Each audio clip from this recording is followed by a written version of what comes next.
Fica Café, el podcast de CREAP España. Presenta Antonio San José. Hola, ¿qué tal? Bienvenidos a la segunda edición de Fica Café. Hoy vamos a hablar de la importancia de la comunicación interna en las empresas. Se trata de la comunicación más cercana y más necesaria para conseguir la alineación de intereses entre los empleados y su compañía. Pero, ¿cómo hay que plantearla? ¿De qué manera se consiguen los objetivos? De todo ello hablaremos hoy en nuestro podcast. Fica Café. Nos une la comunicación. Y como siempre, invitamos a los que saben. Nos acompaña nuestra compañera Elena de la Mata, directora de Comunicación Interna de CREAP. Bienvenida, Elena. Muchas gracias. ¿Cómo estás? Muy bien, perfectamente. Qué importante es la comunicación interna, ¿verdad? Desde luego, ahora más que nunca. Porque si hacemos mal la interna, ya la externa no te cuento. Nada. O sea, hay que todo lo que pasa dentro se ve fuera. Totalmente. Y tenemos a todo un experto en comunicación interna con muchísima experiencia en direcciones generales, corporativas. Estamos hablando con Tomás Pereda, subdirector general de la Fundación Más Humano. Bienvenido, Tomás, ¿cómo estás? Muchísimas gracias, encantado de estar con vosotros para hablar de un tema tan relevante en este momento. Háblanos un poquito de tu experiencia, una experiencia muy cercana a lo que es el mundo de la comunicación interna, motivación de empleados, alineación de intereses, eso que decía Nassim Taleb, skin in the game, ¿no? El que haya una identificación del empleado, del trabajador con su empresa, puede ser un embajador de marca. No, absolutamente. Además, yo creo que la comunicación es el canal. No solamente la comunicación de lo que se dice, sino lo que haces, la intuición. Todos sabemos cuando alguien que nos está contando algo es genuino, es auténtico o está lanzándote un discurso. Y al final, bueno, pues al final eso crea o destruye credibilidad, coherencia, etcétera, etcétera. Y sobre todo en estos tiempos, pues hablaremos de ello. Decía Elena hace un instante que todo lo que pasa dentro se nota fuera, se sabe, se conoce. O sea, si hay una cierta impostura entre lo que una empresa dice públicamente y lo que hace internamente, eso va en contra de la marca, ¿no? Totalmente. No solamente vivimos en tiempos líquidos, sino gaseosos. En este momento ya no hay fronteras, están todas diluidas y la transparencia, aunque a veces se pueda cuestionar algún tipo de información, yo creo que todo el mundo acaba llegando a sus propias conclusiones y normalmente acertadas. Elena, ¿cómo ha cambiado la comunicación interna desde que tú comenzaste en el mundo profesional de la comunicación en general? Porque no digo que sea algo nuevo, pero tampoco lleva muchos años. Es decir, poco a poco se ha profesionalizado y hay una metodología de comunicación interna que se nota además que redunda en los beneficios operativos de las empresas, de las compañías. Está claro.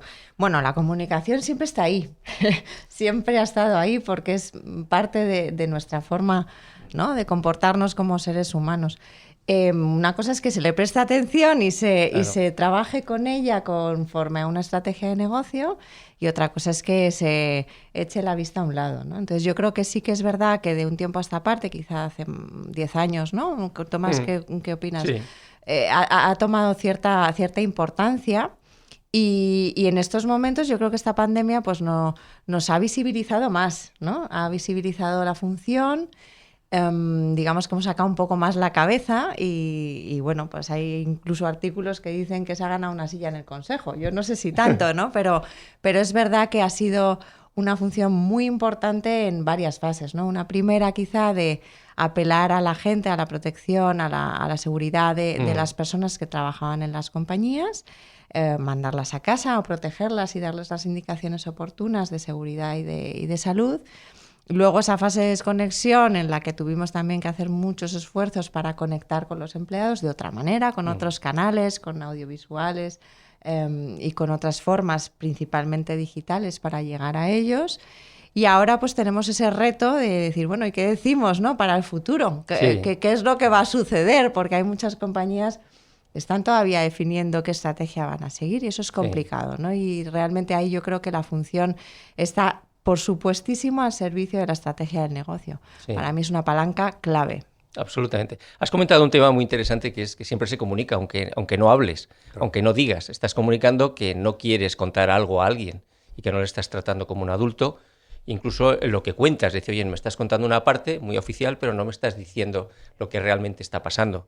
Y eso al final, sobre todo en un mundo, sobre todo en nuestro mundo más, por ejemplo en España, donde prácticamente la economía está basada en intangibles, en servicios, es generadora de liberar el talento o de destruirlo. Y sobre todo en estos tiempos en donde la presencia física no ha existido, en donde tú tienes que gestionar y liderar desde la confianza, desde generar responsabilidad individual en las personas que están en tu entorno. Y todo esto, al final, la comunicación es lo que crea o destruye. Y es el elemento, y sobre todo la adversidad, yo creo que son los momentos claves en cualquier sociedad y en cualquier circunstancia. Claro, porque ahora pongámonos en la piel de tantos y tantos miles y miles de empleados que en el mes de marzo tuvieron una orden de su Dirección de Recursos Humanos, todos a casa. Oye, casa y trabajéis desde ahí, teletrabajáis. Sí. Luego entró Zoom en nuestras vidas, Teams, todas las plataformas virtuales, el teléfono, las reuniones de equipos, pero todo a distancia, ¿no? Y ahí yo creo, Tomás, que la comunicación empresarial interna, en clave interna, es más necesaria que nunca. Porque hay mucha incertidumbre. La gente no sabe cuándo va a volver, qué va a pasar con su empresa, si va a haber un ERTE, si va a haber un ERE, qué pasa. O sea, al final, el tener al empleado informado es absolutamente fundamental. Es fundamental. Yo tengo un mantra desde hace años que yo me di cuenta, es decir, la incertidumbre externa es un hecho sobre el que tú no puedes actuar, pero sí que puedes minimizar la incertidumbre interna. A veces diciendo no lo sé, simplemente ya estás minimizando y comprometiéndote a ir informando a medida que tú vayas sabiendo. Con lo cual ahí derrumbas los miedos, derrumbas las desconfianzas, y esa minimización de la incertidumbre interna me parece que es elemental en los momentos de incertidumbre y desde el liderazgo, porque a partir de ahí generas confianza, generas un pacto. Es decir, no te preocupes, lo que sé te lo voy a contar. Y lo que no sé, no lo sé, te lo digo y te lo iré diciendo a medida que yo lo vaya sabiendo. Y eso tranquiliza. Y sobre todo luego hay una parte que ha pasado, yo creo que muy interesante desde el punto de vista de la comunicación durante este tiempo, es, yo antes me enteraba en los pasillos o con mis colegas. En la máquina de café. En la máquina de café. ¿Me estaré perdiendo algo, ya que no estoy ahí? ¿Me estaré perdiendo esa parte de información a la que yo accedía cuando de alguna manera tenía mis propios canales? Y eso puede generar ansiedad. Con lo cual, toda la transparencia que cubre esa parte que durante estos meses de no presencia se nos ha usurpado, si se es consciente de ello y se produce ese acercamiento de un responsable a su gente, dicen, mira, os voy a contar todo y no hay más de esto y no os hubierais enterado de más cosas si hubierais estado en la oficina. Y eso, en estos momentos, pues yo creo que alivia, sosiega. ¿Cuál es tu visión, Elena? ¿Qué demandan las compañías, las empresas en estos tiempos de COVID-19? Bueno, estoy completamente de acuerdo con Tomás. Me parece crítico dar mensajes, ¿no? Y luego yo creo que el liderazgo se ha puesto claramente en la mesa, ¿no? Y realmente lo estamos viendo, ¿no? Muchos líderes que antes estaban en sus despachos, en sus torres altas y han bajado y han comunicado de forma muy cercana, muy precisa, por un montón de canales, ¿no? Y yo creo que eso también influye mucho a la hora de comunicar, porque la gente también mira a sus responsables y necesita también que les interpreten la información, ¿no? Yo creo que la comunicación en cascada ha sido decisiva en este punto y tiene muchísima influencia sobre la productividad y sobre el rendimiento de las personas. Entonces yo creo que ahí en los mandos intermedios tienen que saber que tienen que desplegar ese rol de comunicación y tienen que saber conectar con sus equipos. Y luego hay un factor clave que es yo creo que la empatía y la segmentación de grupos, ¿no? Porque han pasado muchas cosas. Ha habido empleados que estaban en ERTE, otros que no, otros que estaban saturados porque no tenían sus equipos porque estaban en el ERTE, otros que directamente se les ha despedido porque no se han podido mantener sus puestos de trabajo, otros que estaban en Asia y estaban ya funcionando y los que estábamos en Europa estábamos encerrados. Es decir, ha habido unas circunstancias muy distintas, ¿no? Sí. Unos universos realmente complicados, ¿no? Y en ese punto pues es un esfuerzo muy importante el hecho de segmentar, de conocer, de conectar cómo están tus grupos, ¿no? Por eso no vale siempre el café para todos y a veces pues en un Teams de 2.000 personas puedes resolver algunas cosas, pero otras no. Entonces yo creo que esa complicidad y esa personalización de la comunicación creo que ahora es importante. Sí. Y es importante hacer ese esfuerzo de decir, oye, ¿con quién me tengo que relacionar? ¿Qué canales también tengo que utilizar? Claro. Bien sea el podcast, bien sea el audiovisual, bien sea la reunión por Teams o bien sea una conversación telefónica. O sea, y elegir muy bien, bueno, pues qué, por supuesto, qué voy a decir y qué puedo decir. Entonces, creo que la comunicación interna ahora tiene el reto de organizar todo esto, que no va a ser fácil porque tenemos nuevas formas de trabajar. Muchas personas seguirán en el ERTE, muchas personas estarán en sus casas, muchas personas vendremos puntualmente a la oficina y tenemos lo que se dice las New Ways of Working, ¿no, claro. Tomás? Y tú de aquí sabes un montón, desde la Fundación Más Humano lo estáis trabajando muchísimo. Entonces, eso nos va a plantear un reto muy importante para adaptar los mensajes y los canales. Sí.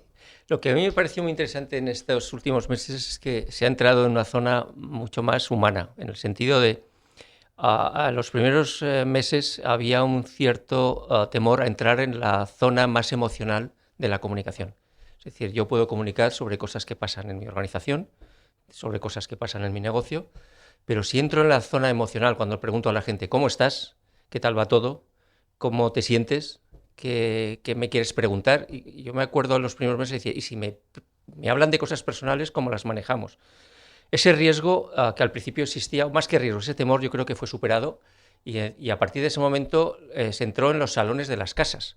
O sea, antes se comunicaba en las zonas oficiales, en las oficinas, en los town halls, pero de repente un CEO con 20 o 30.000 personas entra desde su casa a casa de su gente. Y hay una parte importante de la comunicación que es la parte más personal. Ese descubrimiento yo creo que ha sido un elemento adicional en este año y se le ha perdido el miedo. Y yo creo que ha creado un punto no digo irreversible, pero de referencia. Se habla mucho de empatía ahora, por ejemplo, que se busca gente con una cierta capacidad de conexión personal, con más empatía, donde no tengas miedo de ese acercamiento a la persona, a la parte más humana del profesional. Y yo creo que eso está marcando una diferencia. Desde el punto de vista de la comunicación se ha abierto la dimensión más genuinamente humana y hay que saber atenderla. Y porque muchas veces incluso hasta en las pantallas, la pantalla ha democratizado, no se sabía quién era el jefe y quién era el becario. Nos situaban todos en la misma situación, no había una zona de mesa presidencial, no había una planta noble, no se sabía quién era quién. Y eso al final te desnuda de todo lo que es el ego y el estatus y sitúa a la persona en donde ya la comunicación es una comunicación humana. Hablando de cosas de trabajo, hablando, por supuesto, de incertidumbres, pero tiene una conexión mucho más humana cuando antes era sustituido por una comunicación más jerárquica. Habla el jefe con toda la pompa y escucha a los empleados. Esto ha bajado más la comunicación a un terreno mucho más transversal, mucho más plano, y lo comento desde el punto de vista del futuro, que ha marcado ya un estilo, en donde algunos líderes se han distinguido y otros, pues, iba a decir entre comillas, se han escondido, porque no han sabido manejar este reto. Escuchas Fica Café, el podcast de CREAP España.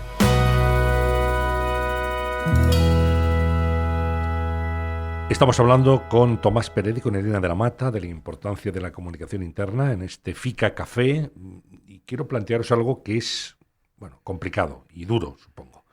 ¿Cómo se comunican las malas noticias?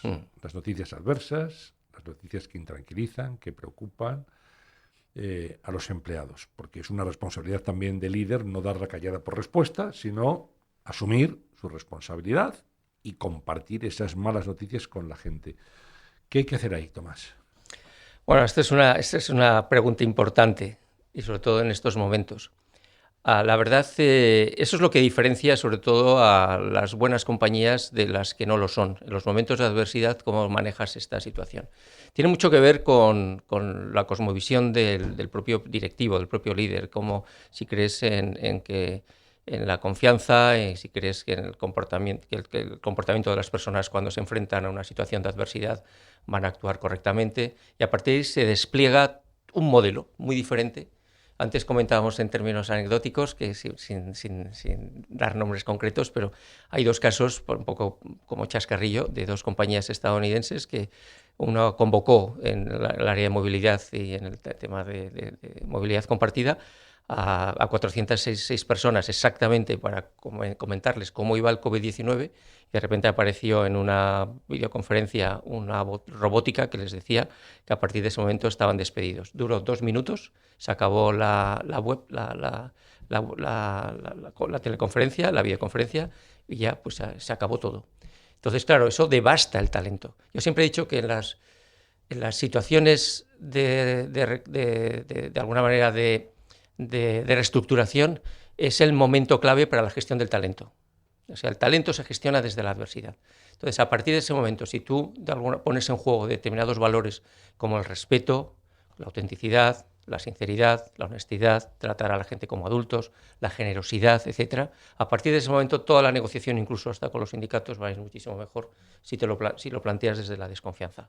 Yo, desde luego, esto lo tengo validado. Me ha tocado, desafortunadamente, en los últimos 10 años, 6 o 7 procesos de reestructuración importantes, y siempre he aplicado, de alguna manera, estos principios, sobre todo porque esos son los pilares en los que se sostiene una comunidad. Tú no puedes reconstruir luego una comunidad de profesionales de 100 o de 1000 o de 10.000 o 20.000 si durante un tiempo has contado milongas, no has faltado el respeto, no has cumplido tus compromisos, incluso aunque no estén escritos. Eso es fundamental, porque todo eso es un proceso. Y luego la sinceridad, tratar a la gente como adultos. A mí muchas veces me decían, estás preocupando a la gente. Digo, es que la situación es para estar muy preocupado. Y yo no puedo tratar a alguien usurpándole parte de la información que yo tengo. Porque esa persona en muchos momentos puede tomar determinadas decisiones personales en su vida, casarse, tener una hipoteca, etcétera, etcétera, si hubiera conocido la situación actual. Es una cuestión ética. Y a partir de ahí, yo creo que condiciona mucho el proceso de reestructuración, y tanto en la parte inicial de comunicación, es decir, pasa esto, os lo vamos a contar y esto es lo que va a suceder, y luego, por supuesto, hasta el momento de la ejecución, cuando tú tienes que decir a una persona, tienes que salir de esta organización por motivos económicos, y a partir de ese momento lo tienes que hacer con el máximo respeto, el respeto a su dignidad humana, etcétera, etcétera, sobre todo, no solo porque esa persona es deudora, es acreedora de esa dignidad, sino porque los que se quedan pueden quedarse muy mal si el trato que has dado a esa persona que se ha ido no es el correcto. Elena. Desde luego, siempre es muy difícil. O sea, la comunicación de malas noticias, yo recuerdo hace muchos años colaborábamos con la Organización Nacional de Trasplantes precisamente para apoyarnos en mucho entrenamiento para directivos, ¿no? En este punto, en la anterior crisis. Me temo que vamos 2008. me temo que vamos a tener que retomarlo, ¿no? Pero creo que el proceso influye muchísimo, lo que decía Tomás, ¿no? O sea, que te hable un bot, que te comunique por pantalla, tal, es realmente devastador y traumático, ¿no? Y el proceso influye muchísimo en esa experiencia. El estilo de comunicación, y luego yo creo que hay un punto clave que es saber que esto es un duelo, ¿no? Y conocer que esto es un duelo, que la gente necesita atravesar esas fases de negación, de ira, etcétera, para pasar de muro de piedra a valores compartidos. No se van a poner contentos, pero sí que en cierta manera, si nosotros hacemos ese ejercicio previamente de preparación de esas conversaciones, comprendiendo que cada uno tiene su ritmo y va a ir atravesando esas fases, podremos luego, en cierta manera, acompañarle en ese proceso, ¿no? Entonces, es una pérdida, estamos todos ante una pérdida, y yo creo que el COVID también nos puso a todos en una situación de pérdida, de libertades, de situación muy complicada, y que bueno, pues que ahora desgraciadamente vamos a tener que tomar decisiones complejas que tendremos que comunicar con respeto, con sinceridad y con un proceso que desde luego facilite ese tránsito, ¿no? Porque es complicado, y luego no es aquí paz y después gloria, ¿no? Tendremos que mirar a futuro. Lo hablábamos con Tomás hace poco en un consejo. Creo que las cosas cambiarán y tendremos buenas noticias, y ese talento habrá mejor que incorporarlo en otras modalidades en futuro, ¿no? Por tanto, estáis poniendo el acento en algo tan fundamental como la importancia del liderazgo. Liderazgo en las compañías. El líder necesita tener habilidades comunicativas, empáticas, de cercanía con su gente. Ya no es el ordeno y mando. No. Ya el líder necesita, otra visión. Tomás. Absolutamente. No, absolutamente. Esos son los atributos. Pero posiblemente en el momento de la adversidad, yo creo que es un perfil muy estable en los años. Es decir, cuando tú te enfrentas a una situación límite, porque de alguna manera cuando estás comunicando a una persona que tiene que dejar su empleo, estás comunicando una decisión muy dura. Yo recuerdo en una experiencia hace tiempo que pregunté a los directivos si era la primera vez que se encontraban. Dijeron que sí. Y pedí a un formador oncólogo que formaba oncólogos a la hora de dar malas noticias que viniera a ayudarnos a formar a estos directivos cómo se comunica una muy mala noticia. Y en el ambiente laboral no hay peor noticia que te digan que tienes que dejar la compañía, la empresa al día siguiente, ¿no? Con lo cual eso es un momento muy complicado y que tienes que saber hacerlo. Y el liderazgo en ese momento, los atributos, los valores, los principios más importantes del liderazgo se tienen que poner en juego en ese momento, porque no vale un estilo para el momento de la adversidad y un momento y otro estilo distinto para cuando vuelve a crecer la compañía. Porque al final todos tenemos más memoria de elefante que de pez y nos acordamos que cuando pintaron bastos, ¿qué pasó? Y eso no lo olvidas, eso se te queda en la mitología de la organización. Y al final eso pues o genera confianza si lo has hecho bien, o devasta esa confianza, ese compromiso, esas ganas o la credibilidad del líder. Y claro, no puedes decir, ahora no me importa no tener credibilidad porque todo vale, y luego voy a hablar nuevamente de los valores cuando pase la tormenta. Eso no funciona. Sí, yo creo que aquí, y los que trabajamos en comunicación, tenemos ahora este punto que hay que analizar bien, ¿no? O sea, esa consistencia y esa coherencia en el relato. Con lo que digo, con lo que pasa, con lo que digo en la web, con mis valores, con mi propósito. Es decir, yo creo que estamos en una mezcla, ¿no? En una coctelera donde al final, si no tienes un liderazgo firme y un estilo consistente que diga, oye, no, yo es que esto paso del storytelling al story doing, ¿no? Pero es que es así. Sí. Entonces, creo que hay que encajar todas las piezas y eso solo se hace si tenemos una buena base. Si tenemos una base fragmentada, si los mandos no están alineados, si el liderazgo no es firme y no sabe gestionar en la adversidad. O sea, yo creo que hay una confluencia, es una tormenta perfecta, ¿no? Sí. Storytelling, story doing, coherencia entre lo que dices y lo que haces, en el fondo tomas esto que se ha hecho toda la vida de predicar con el ejemplo. Exacto, es que esto absolutamente. Digamos que sería un corolario, ¿no? Predicar con el ejemplo y valentía. Claro. Por ejemplo, en esta crisis es curioso también porque incluso la pantalla ha escondido.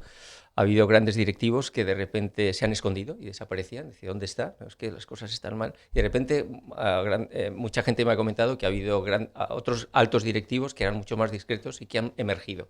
Exactamente por esto de lo que estamos hablando, que han aparecido y han atendido, han creado puentes de comunicación, de empatía. Se han convertido en líderes. Se han convertido en líderes. Absolutamente, se han convertido en líderes que decían, es que había gente como más escondida, que nunca les veíamos y de repente han emergido a través de la pantalla porque de repente han ocupado un espacio que otros lo han dejado. Y por ejemplo, yo lo he visto en los momentos muchas veces de cuando tienes que comunicar a todo un equipo que tiene que dejar la compañía, que hay otras personas que se esconden. Y hay otros que reclaman el puesto, y para mí es que ese es un principio claro. El que tiene que comunicar la decisión a una persona de su equipo es el propio jefe.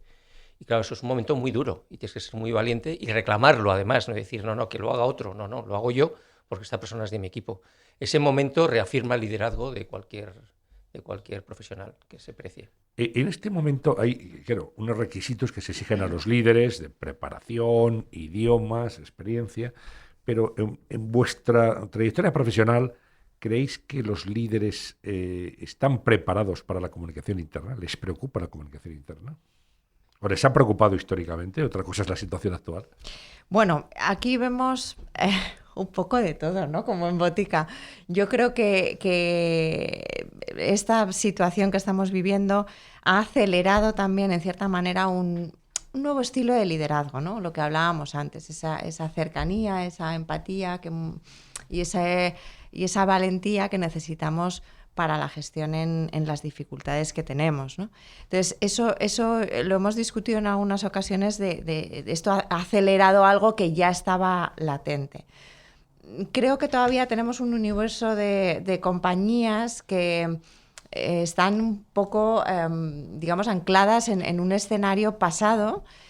Para mí esto es un cambio de paradigma total en el que tenemos que reconvertirnos como profesionales, como personas incluso, y que bueno, pues que hay todavía ciertos colectivos de altísimos directivos pues que piensan que esto, bueno, pues que lo hacen los demás, o que ya se hará, o que con mandar un email basta.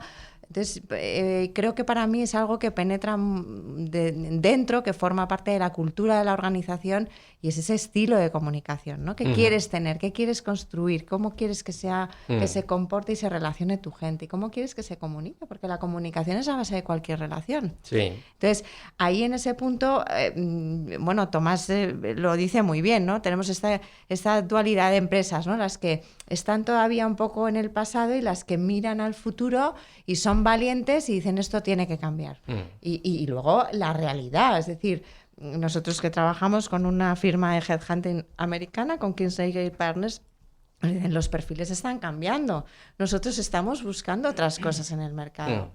Y esto es una realidad. Y son unos líderes con un perfilado muy concreto para hacer frente a los desafíos. Entonces, este es un catalizador. O sea, no es que lo digamos aquí, ¿no?, en esta mesa, sino que esto está sucediendo.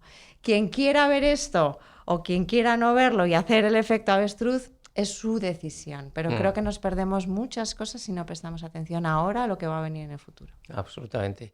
La verdad es que la comunicación, incluyendo la información, es que atiende a una necesidad humana. Es decir, lo que no tiene sentido es que en nuestra vida personal estamos constantemente refrescando el móvil para saber qué está pasando en el mundo, y estamos continuamente percibiendo y atendiendo y escuchando para saber en tiempo real lo que pasa, y no entender que cuando entras en tu empresa tienes la misma necesidad de entender qué pasa en tu empresa, entender cuáles son las claves, no solamente lo que se cuenta formalmente, sino lo que tú percibes informalmente.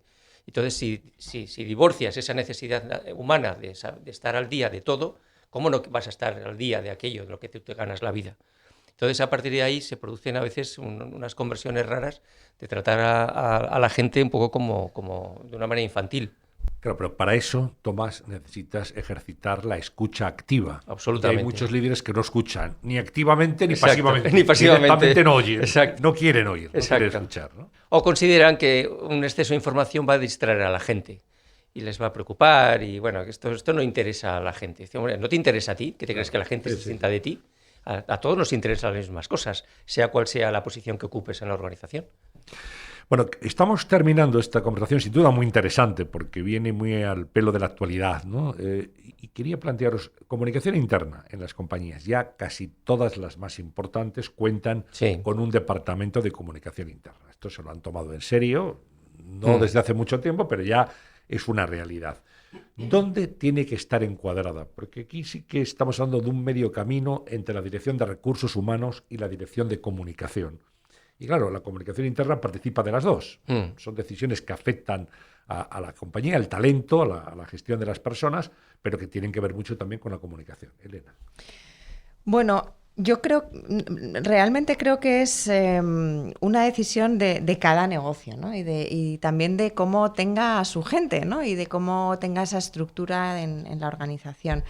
Creo que la función se ha ido derivando y metiendo, digamos, más en el área de recursos humanos, precisamente por toda esa comunicación de experiencia de empleado en todos los procesos que suceden, ¿no? Desde cómo hago una bienvenida y un onboarding, cómo comunico el plan de carrera y de desarrollo, cómo tengo que hacer la comunicación en cascada, etcétera, ¿no? Entonces yo creo que por eso la función se ha ido colando, digamos, en el área de recursos humanos. Pero necesariamente se tiene que hablar con la Dirección General de Comunicación, porque no podemos decir una cosa dentro y otra afuera. Entonces volvemos a la consistencia y al relato único, ¿no? Entonces yo creo que aquí en muchas organizaciones muy grandes la función está dentro de la Dirección de Comunicación y en otras en recursos humanos, ¿no? Independientemente de eso, creo que es un puente, ¿no? Y en ese sentido es un puente para las personas y para todos, digamos, los business partners o el resto de organizaciones, al igual que con otros negocios, ¿no? O sea, se tiene que hablar con todos dentro. Sí, yo distinguiría entre comunicación e información. Si solamente se trata de información, puede estar en un departamento más funcional, más técnico. Si estamos hablando de comunicación como una de las palancas importantes de transformación, que tenga una visión mucho más estratégica, va a depender de debería estar en recursos humanos, pero dependería de dónde está recursos humanos dentro de la organización. Si está en un nivel mucho más estratégico, con mucha más influencia, con una visión de la empresa y de la sociedad como una comunidad que va hacia un sitio y tienes que influir para que vaya a ese sitio, yo lo situaría en recursos humanos y dirección general, consejo. Si el Departamento de Recursos Humanos tiene un nivel mucho más técnico y menos estratégico, yo lo separaría y lo llevaría mucho más cercano al CEO de la compañía. Muy bien, pues la verdad que son reflexiones muy interesantes, muy oportunas en este momento. Comunicar internamente en tiempos de crisis, lamentablemente una nueva crisis, después del 2008, ahora la COVID-19. Pero en fin, saldremos de esta. Absolutamente. Y habrá buenas noticias que comunicar. Seguro que sí. Y os emplazo además para hablar luego de cómo se comunican las buenas noticias. Que también tiene su arte. Por supuesto. Y su metodología. Claro que sí. Tomás Pereda, muchísimas gracias. Un placer Igualmente. escuchar tus reflexiones, muy interesantes todas ellas, muy enriquecedor tu discurso y creo que la gente ha aprendido mucho hoy. Irene de la Mata, gracias también. Muchas gracias. Y hasta una próxima oportunidad. Gracias Cristina Villalba en la producción de este programa, Alberto Espinosa en la realización técnica y a todos ustedes por poner este podcast de Pica Café de CREAP España una vez más. Aquí nos tienen para hablar de aquello que más nos gusta y nos apasiona, la comunicación. Hasta la próxima. Pica Café, porque la vida es comunicación.